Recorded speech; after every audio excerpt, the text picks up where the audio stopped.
आज हम लोग देखने जा रहे हैं चैप्टर नंबर 3 का इंट्रोडक्शन पार्ट 2। तो इससे पहले हम लोगों ने इंट्रोडक्शन पार्ट 1 अपलोड कर दिया है बहुत अच्छे तरीके से। अगर आप लोग नहीं देखे हैं तो पहले जाके उसको देखिए, फिर आके इसको देखिए। तो आज हम लोग सबसे पहले इंट्रोडक्शन पार्ट 2 में क्या देखेंगे, solution of pair of linear equation in two variable. यानी किसी भी लीनियर इक्वेशन को सॉल्व करने के लिए हम लोग कितने मेथड का यूज करते हैं, दो मेथड का, एक ग्राफिकली मेथड और एक अलजेब्राइक मेथड। अलजेब्राइक मेथड के अंदर भी दो मेथड आते हैं बेटा, एक होता है सब्स्टिट्यूशन मेथड और दूसरा होता है एलिमिनेशन मेथड। तो सबसे पहले हम लोग आज देखेंगे ग्राफिकली मेथड से हम लोग किसी भी इक्वेशन को कैसे सॉल्व करें। तो आइए जल्दी से ग्राफिकली मेथड से सॉल्व करते हैं। तो ग्राफिकल मेथड का हमने एग्जाम्पल नंबर 1 लिया है, ये हमारे बुक का एग्जाम्पल ही है, यानी एग्जाम्पल नंबर 1। तो यानी इसको हमें किससे सॉल्व करना है बेटा, ग्राफिकल मेथड का यूज करके। तो ग्राफिकल मेथड से हम लोग सॉल्व करने के लिए पहले क्या करते हैं, जो पहला इक्वेशन होता है बेटा उसको हम लोग क्या मानेंगे, फर्स्ट, और जो दूसरा इक्वेशन होता है मानेंगे सेकेंड। अब दूसरा काम क्या है, दोनों इक्वेशन के लिए अलग अलग हमें क्या करना है, टेबल बनाना है। तो सबसे पहले हम लोग यही लिखेंगे, टेबल फॉर। अगर पहले इक्वेशन के लिए बना रहे हैं तब भी टेबल फॉर यूज होगा। अब पहला इक्वेशन है क्या बेटा, वही राइट कर लो, x plus 3y equal to 6, और यहाँ पे लिख देंगे दैट इज इक्वेशन 1। तो यहाँ तक बात समझ में आई। अब टेबल बना लेंगे, x y और दो वैल्यू। यानी किसी भी क्वेश्चन को सॉल्व करने के लिए, यानी किसी भी लीनियर इक्वेशन को सॉल्व करने के लिए हमें मिनिमम x और y की कितनी वैल्यू नीड होती है बेटा, 2। तो 2 से ज्यादा नहीं बनाएंगे, बनाएंगे तब भी सही रहता है, लेकिन टाइम टेकिंग हो जाएगा तीसरी वैल्यू लेने के लिए। तो यहाँ पे सबसे पहले हम लोग अब देखेंगे इक्वेशन 1 को। तो इक्वेशन 1 हमारा क्या है बेटा, x plus 3y equal to 6। यानी किसी ना किसी एक वेरिएबल की वैल्यू अपने मन से लेना होगा, लेकिन ऐसा वैल्यू लेना ताकि दूसरे वेरिएबल की वैल्यू फ्रैक्शन ना बने। तो फ्रैक्शन ना बनने के लिए भैया सबसे पहले हम लोग y को लेते हैं 0। y को क्या लेंगे, 0। तो y को अगर 0 ले लेंगे तो x वैसे ही रहेगा। तो 3y की जगह बेटा लिख देंगे 0। तो ये पूरा सेक्शन हो चुका है 0। तो x की वैल्यू क्या मिल गई, 6। यानी जब हम लोगों ने y 0 लिया तो x क्या मिल गया, 6। अब फिर से हम लोग y की वैल्यू अपने मन से क्या ले लेते हैं बेटा, 1। तो यहाँ पे y इक्वल टू 1, तो x वैसे ही राइट करेंगे, 3 वैसे ही, y की जगह क्या पुट कर देंगे, 1 और 6। 3 1 जा क्या हो जाएगा, 3, और इक्वल टू 6 प्लस का 3 है बेटा, उधर जाके क्या हो जाएगा, माइनस का 3, और 6 में से 3 जाता है तो क्या आता है, 3 आता है। यानी y की वैल्यू 1 लेने पर x की वैल्यू क्या मिला, 3। तो यहाँ y की जगह 1 पुट कर दिए और ये 3। अब ऐसे ही दूसरे इक्वेशन के लिए हम लोग क्या करेंगे, टेबल बनाएंगे। फिर से राम कथा वही हमारी रहेगी, table for 2x minus 3y equal to 12, that is equation 2। तो यानी अब हम लोग इक्वेशन 2 के लिए बना रहे हैं, तो फिर से वैसे ही करेंगे, बॉक्स बनाएंगे बेटा, x y और 2 बार ऐसे। यानी मिनिमम x और y की वैल्यू कितनी चाहिए, 2। यानी तभी ग्राफ बनेगा। 2 से ज्यादा भी ले लेंगे ग्राफ तब भी बन सकता है, लेकिन 2 लेना है ताकि सफिशियंट है, बन जाएगा ग्राफ। तो यानी अब देखो इक्वेशन 2 हमारा बेटा क्या है, ये। अब यहाँ पे थोड़ा सा सोचने वाला बात है, ताकि ऐसी वैल्यू लो कि फ्रैक्शन ना बने। भैया एक को लेट करेंगे हम, y को क्या लेट कर लेते हैं, 0। y को लेट कर लिए 0, तो 2x minus 3y equal to 12। अब y की जगह बार बार क्या रखोगे बेटा, 0 रखोगे, तो 3 मल्टीप्लाई 0 इक्वल टू 12। अब ये पूरा सेक्शन हो चुका है 0, तो बचा सिर्फ 2x और 12। 2 इंटू में है, यहाँ पे जाके क्या हो जाएगा, डिवाइड में। तो 12 2, और 2 के टेबल से काटेंगे बेटा, कितनी बार गया, 6 बार। यानी y की वैल्यू 0 लिए तो x की वैल्यू क्या आ चुका है, 6। अब y की वैल्यू अगर 1 ले लें हम लोग, क्या ले लें, 1 ले लें। अब दिमाग लगाओ, अगर 1 ले लिए तो यहाँ क्या आ जाएगा बेटा, 3 1 जा 3, और ये माइनस का 3 है, इधर जाके क्या बन जाएगा, प्लस का। तो 12 और 3 हो जाएगा 15। 2 से डिवाइड देंगे 15 में तो पूरे तरीके से कटेगा नहीं, यानी वैल्यू हो चुका है फ्रैक्शन। अब हम लोग 1 ले नहीं सकते तो 2 लेंगे, तो 3 2 जा क्या हुआ, 6। 3 2 जा क्या हुआ बेटा, 6। अब माइनस का 6 है, इधर जाके क्या हो जाएगा प्लस का 6, 12 और 6 क्या हो जाएगा 18, और 2 के टेबल से 18 कट जाएगा। तो यानी वैल्यू फ्रैक्शन ना बने, बस यही दिमाग में रखना है, नहीं तो तुम्हें बार बार चेंज करना पड़ जाएगा कहानी को। तो 2x और y की जगह हमने क्या कहा लेना है 2 लेना है, तो 2 ले लिए भैया y की जगह 12 वैसे ही सॉल्व करो इसको। 3 2 जा 6 और 12 माइनस का उधर जाके क्या हो जाएगा प्लस का 12 प्लस 6, ये हो चुका है बेटा 18, और 2 से डिवाइड देने पे कितना आ जाएगा 9। तो यानी y की वैल्यू लिया गया 2 और x की वैल्यू हमें मिल चुका है 9। तो यही क्या है बेटा हमारा टेबल। अब हम लोग इसको क्या करेंगे ग्राफ बनाएंगे, बस इसको इरेज कर लेते हैं अच्छे तरीके से, तभी हम लोग क्या करेंगे ग्राफ बनाएंगे। अब आइए ग्राफ बनाते हैं हम लोग।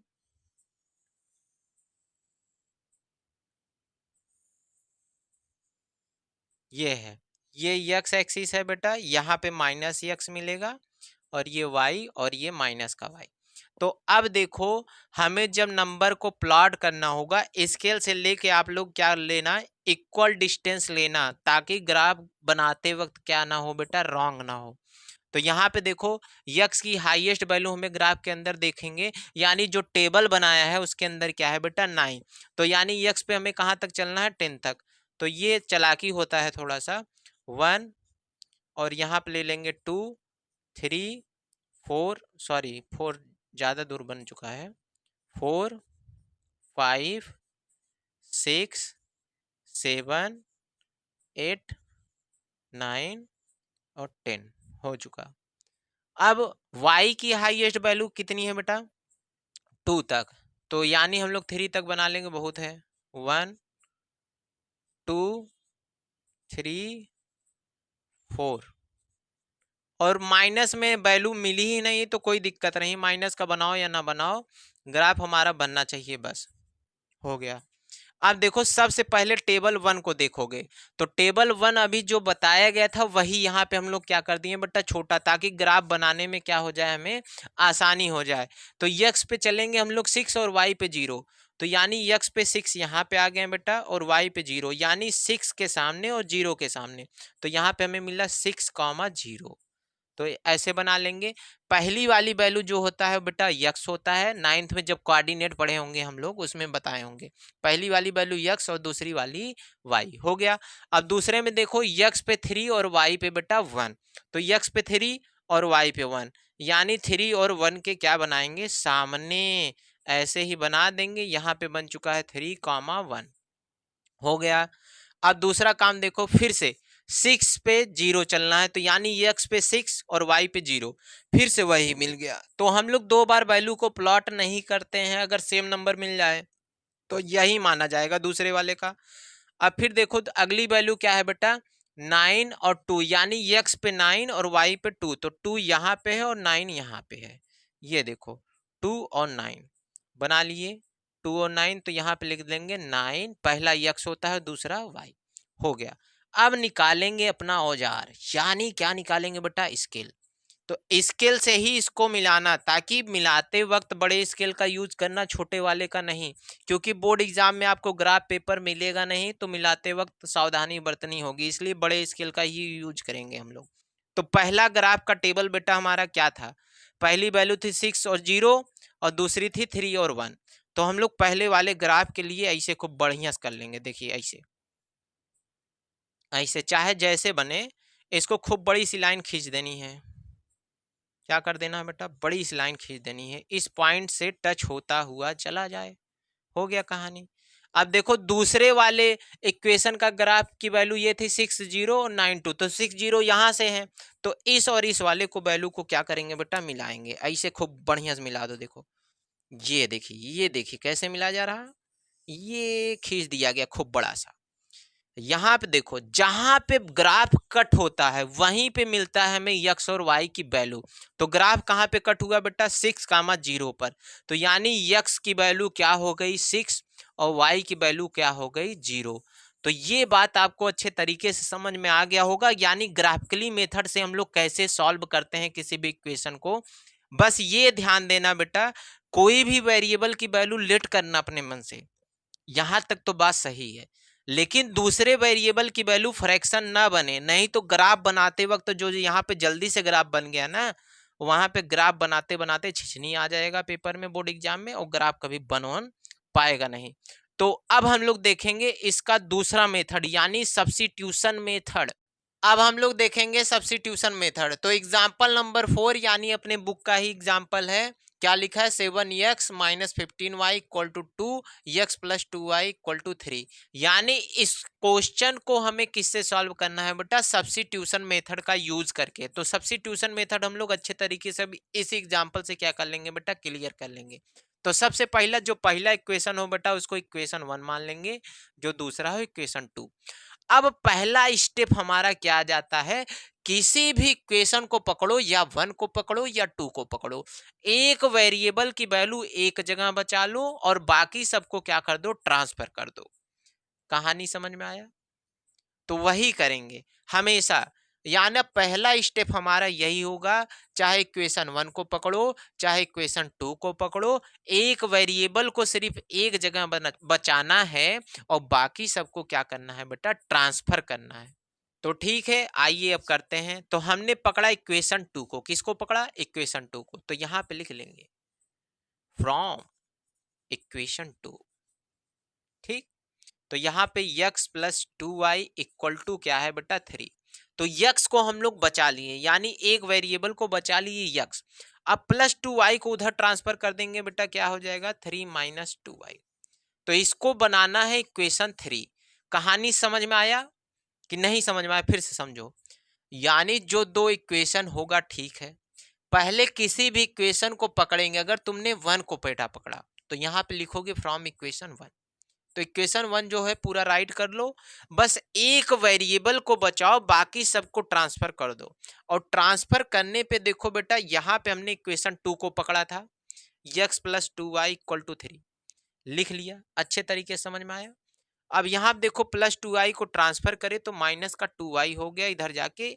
अब यहाँ पे देखो अकेला वेरिएबल बचा, इसके साथ कोई नंबर नहीं बचना चाहिए, तो इक्वेशन 3। अब इक्वेशन 3 अगर तुमने इक्वेशन 2 को ट्रांसफर करके बनाया है बेटा, तो वैल्यू को किस में पुट करोगे? इक्वेशन 1 में। अगर 1 को ट्रांसफर करके बनाया है वैल्यू को, तो पुट किस में करोगे? 2 में।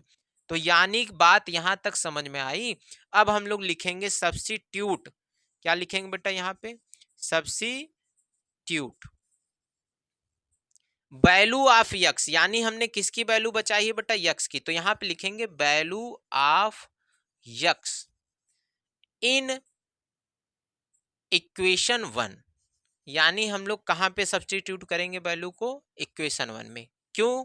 क्योंकि हमने इक्वेशन 2 को ट्रांसफर करके बनाया था, इसलिए वैल्यू को इक्वेशन 1 में रखेंगे। अगर इक्वेशन 1 को ट्रांसफर करके बनाए होते हैं बेटा, तो वैल्यू किस में रखते? 2 में। यहां तक बात समझ में आया? तो हमारा इक्वेशन 1 क्या है वैसे ही राइट कर लोगे, 7x minus 15y equal to 2। और x की जगह हम लोग बेटा रखेंगे क्या? 3 माइनस 2y और माइनस 15y इक्वल टू 2। अब 7 का मल्टीप्लाई 3 में होगा तो आएगा 21, 7 का मल्टीप्लाई 2 में होगा तो आएगा 14y, और माइनस 15y वैसे ही इक्वल टू 2 वैसे ही। अब माइनस माइनस मिलके प्लस, लेकिन साइन माइनस का, तो 14 और 15 ऐड करोगे बेटा आएगा कितना? 29 आएगा। कितना आएगा? 29y equal to 2। अब ये प्लस का 21 है बेटा, इधर जाने पे क्या हो जाएगा? माइनस का हो जाएगा। तो माइनस का कर दो, यहाँ पे बचा माइनस 29y और यहाँ पे 2 था, तो 21 ट्रांसफर किए तो यहाँ पे क्या हो गया बेटा? माइनस का 21। अब कहानी समझ में आ रही होगी। तो 29y यहाँ पे है और माइनस करेंगे बेटा 21 में से 2 बचेगा 19, और बड़े वाले के बगल कौन सा साइन है? यहाँ देखो देखो, माइनस का है। अब ये इनटू में इधर जाके क्या हो जाएगा? डिवाइड में। तो y वैसे ही माइनस 19 अपान माइनस 29, माइनस से माइनस कट गया, तो y की वैल्यू आ चुका है बेटा 19 अपान 29। अब इस वैल्यू को चाहे इक्वेशन 1 में पुट करो, चाहे 2 में पुट करो, चाहे 3 में पुट करो, y की वैल्यू आ चुकी है, तो दूसरी वैल्यू हमें मिलेगी क्या बेटा? x की। तो हम लोग y की वैल्यू किस में पुट करेंगे, इक्वेशन 3 में, क्योंकि सॉल्व करने में थोड़ा सा इजी हो जाएगा, क्योंकि देखने में भी इजी लग रहा है। तो यहाँ पे लिख लेंगे putting y equal to 19/29 in equation 3। तो इक्वेशन 3 क्या है, x equal to 3 minus 2y। यहाँ पे बस रख देंगे y की जगह 3 माइनस 2, वैसे ही y की जगह बेटा 19/29, यक्स वैसे ही 3, 19 का मल्टीप्लाई 2 में करेंगे तो कितना आएगा बेटा 38/29। अब एलसीएम लेके जल्दी से काम कर देंगे इसका, 29 का मल्टीप्लाई अगर 3 में होता है तो बेटा आएगा 87। कितना आएगा 87, और माइनस 38 वैसे ही अपान 29। 87 में से 38 गया तो कितना बचा, 7 में से 8 जाएगा, नहीं जाएगा, 17 में से 8 जाएगा तो बचेगा 9, और यहाँ पे 7 है, 7 में से 3 गया, बचा बेटा 4 और 29। तो यानी यक्स की वैल्यू हमें मिला है 49/29, वाई की वैल्यू क्या मिला है 19/29। फिर से एक बार अच्छे तरीके से समझ लो ना, ताकि सब्स्टिट्यूशन मेथड सॉल्व करना आसान हो। तो देखो सबसे पहले हमने क्या किया, जो भी इक्वेशन दिया था, पहले वाला इक्वेशन 1, दूसरा वाला इक्वेशन 2। अब हमने कहा किसी भी इक्वेशन में एक वेरिएबल की वैल्यू को बचाओ, बाकी सबको ट्रांसफर कर दो। अगर हम लोग इक्वेशन 2 को ट्रांसफर करेंगे बेटा, तो वैल्यू रखेंगे कहाँ, इक्वेशन 1 में। तो यानी देखो हमने फ्रॉम इक्वेशन 2 लिया तो वैल्यू बचाया यक्स का, तो ये बन चुका है इक्वेशन 3। तो हमने कहा इक्वेशन 2 को ट्रांसफर करे हैं तो वैल्यू रखेंगे किसमें, 1 में। तो 1 में रख दिए, पूरी राम कथा, y की वैल्यू मिल चुकी है 19/29। यहाँ तक ठीक है। अब ये जो y की वैल्यू आया, अब तुम फ्री हो जाओगे, यानी चाहे जिस इक्वेशन में रख दो, जो तुम्हें लगे कैलकुलेशन करने में आसान है उसी में रखेंगे। तो हमें कैलकुलेशन करने में आसान लगा 3 वाला, तो हमने 3 में लग दिया। तो यक्स की वैल्यू जो मिला वही है। तो सब्स्टिट्यूशन मेथड समझ में आ चुका होगा। अब हम लोग देखेंगे एलिमिनेशन मेथड। अब हम लोग देखेंगे एलिमिनेशन मेथड। तो एलिमिनेशन में हमने एक एग्जांपल लिख दिया है, ये बुक का एक्सरसाइज का एग्जांपल हमने बना दिया, यानी बुक के अंदर ये एक्सरसाइज में क्वेश्चन दिया है। तो सबसे पहले अगर एलिमिनेशन से इसको सॉल्व करना है तो दिमाग में यही लाना है, किसी एक वेरिएबल को हम लोग क्या करेंगे बेटा, गायब। क्या करेंगे, गायब। यही है एलिमिनेशन मेथड। तो आइए अब हम दिमाग लगाएंगे, चाहे यक्स को गायब करो चाहे वाई को, लेकिन गायब सिर्फ एक को ही कर सकते हो। लेकिन गायब करने के लिए सिचुएशन क्या है बेटा, दोनों लोग बराबर होने चाहिए, यानी जिसको गायब करना है वो बराबर होना चाहिए। अगर देखो तुम यक्स को गायब करना चाहते हो, किसको गायब करना चाहते हो बेटा, यक्स को, तो यहाँ पे यक्स क्या है 2x, यहाँ पे यक्स क्या है बेटा, अकेला यक्स है। तो इस यक्स को भी क्या बनाना होगा, 2 बनाना होगा। क्या बनाना होगा, 2। तो 2 कैसे बनाया जाए भैया, कहानी यही है। अगर y को गायब करना चाहते हो, किसको गायब करना चाहते हो, y को, तो यहाँ पे y देखो क्या है 3y। तो इस वाले y में क्या बनाना पड़ेगा, 3y। तो अगर x को गायब करना है बनाना पड़ेगा 2, अगर y को गायब करना है बनाना पड़ेगा 3। तो समझ गए। अब हम लोग चाहे जिसको गायब करें, हम मान लेते हैं y को ही गायब करेंगे। तो पहला काम क्या है, पहले वाले को इक्वेशन 1, दूसरे वाले को इक्वेशन 2। कहानी यहां तक समझ में आ गई। जिसको गायब करना है उसको देखो, अगर y को गायब करना है तो दोनों में y को देखो, यहाँ पे 3 है और यहाँ पे भी 3 होना चाहिए, नहीं तो गायब नहीं होगा। तो भैया गायब होने के लिए बराबर करना है, तो हम लोग इस इक्वेशन में कुछ ना कुछ क्या करना होगा, मल्टीप्लाई। जिसको गायब करना है उसी से क्या कर देंगे हम लोग, मल्टीप्लाई। यानी देखो 3, अब यहाँ 3 कैसे आएगा, जब इसमें पूरे इक्वेशन में किससे मल्टीप्लाई होगा, 3 से। तो यानी यहाँ पे यही लिखेंगे, मल्टीप्लाई बाई 3 इन इक्वेशन 1। हो गया कहानी। तो इसमें 3 का मल्टीप्लाई करो भैया इक्वेशन 1 में, तो यक्स में 3 का मल्टीप्लाई करेंगे 3x हो गया, और y में 3 का मल्टीप्लाई करेंगे बेटा 3y हो जाएगा, और 5 में 3 का मल्टीप्लाई करेंगे 15 हो जाएगा। तो ये बन जाएगा इक्वेशन 3। अब हमने कहा था किसको गायब करने वाले थे, y को, तो यहाँ अब दोनों y को मिलाओ, मैच कर रहा है, बहुत बढ़िया है। कहानी देखो, अब यहाँ पे अगर साइन बेटा दोनों का जिसको गायब करना है डिफरेंट है, अगर साइन डिफरेंट है तो हम लोग करेंगे ऐड, अगर साइन सेम है तो हम लोग करेंगे माइनस, ताकि ये क्या हो जाए बेटा, गायब हो जाए। तो यही कहानी है, साइन दोनों का डिफरेंट है तो दोनों इक्वेशन को क्या करना होगा, ऐड। तो लिख देंगे इक्वेशन 2 प्लस इक्वेशन 3। तो इक्वेशन 2 क्या है बेटा, 2x minus 3y equal to 4, और इक्वेशन 3 क्या है, 3x plus 3y equal to 15। अब देखो कहानी, अगर प्लस करते हैं तो साइन नीचे का नहीं बदलेगा, अगर माइनस करेंगे तो साइन बदल जाता है, ये थोड़ा सा ध्यान देना। प्लस करेंगे तो ये प्लस का 3y है और ये माइनस का 3y है, तो ये दोनों कट गए बेटा, ये बन चुका है लड्डू। तो 2x और 3x मिलके क्या हो जाएगा बेटा, 5x, और 15 और 4 क्या हो जाएगा, 19। अब ये 5 इंटू में है, इधर जाके क्या हो जाएगा, डिवाइड में। तो यक्स की वैल्यू हमें मिल चुका है 19/5। अब हम लोग इसकी वैल्यू किसी भी इक्वेशन में रख दो, वाई की वैल्यू आ जाएगी। तो हम लोग यक्स की वैल्यू किस में रखेंगे बेटा, इक्वेशन 1 में। तो x equal to 19/5 putting in equation 1। तो इक्वेशन 1 हमारा क्या है, x plus y equal to 5। तो यक्स की जगह बेटा रख दो 19/5 प्लस वाई इक्वल टू 5। अब ये देखो प्लस का है पूरा, उधर जाके क्या बन जाएगा, माइनस का। तो माइनस का बना दे, बना दो भैया, कहानी हो जाएगी। अब बस क्रॉस क्रॉस मल्टीप्लाई करो, डिनोमिनेटर में कुछ नहीं दिख रहा है तो 1 मान लो। 5 का 5 में करेंगे तो 25 मल्टीप्लाई, 1 का 19 में करेंगे तो 19, 5 का 1 में करेंगे तो 5, और 25 में से 19 गया बेटा, आएगा क्या, 6 आ जाएगा ना, और 5। ये देखो यक्स की वैल्यू मिल चुकी है, क्या मिला यक्स की वैल्यू, 19/5, वाई की वैल्यू 6/5। आई होप आपको एलिमिनेशन मेथड समझ में आ चुका होगा। यानी हम लोगों ने जितने भी मेथड की बात किए, ग्राफिकल हो गया, सब्स्टिट्यूशन हो गया, एलिमिनेशन हो गया, तीनों मेथड अच्छे तरीके से समझ लिए होंगे। इसी के साथ हमारा इंट्रोडक्शन होता है खत्म। तो मिलते हैं एक्सरसाइज के नेक्स्ट वीडियो में, तब तक के लिए जय हिंद, जय भारत।